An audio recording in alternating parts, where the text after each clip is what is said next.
Okay, sasa tusiende mbali sana Disaster. Hapo nyuma kulikopo na mshike tiftifu hivi la kwako wewe na Rapture kina Motra pia wakina Lunya.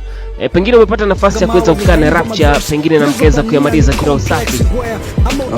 Mimi na Rapture we have an unspoken rule ambayo inasema we don't have to talk about this issue at least not ever again. Kwa hiyo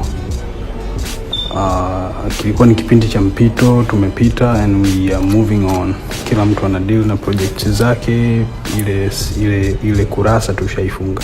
Oh yeah, basi fresh msikizaji, basi endelea kuuliza swali lako lolote. Tuko na Disaster live moja kwa moja kupitia 06579292 mwisho ni 81. Kwa nini huna huruma kwa MCs na rappers wanaojaribu kukudisi? Maana da unaumiza kinoma noma. Ukiwa kwenye kiwanda cha ubunifu kama hiki, obviously automatically unakuwa kwenye competition na other creators. Kwa hiyo kama tunavyofahamu, rap is a competitive sport.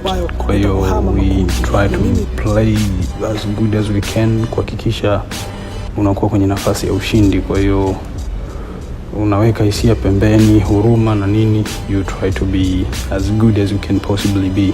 Kwa hiyo it's all game. Oh yeah, basi fresh. Na katika ngoma yako ya ndoa kuna moja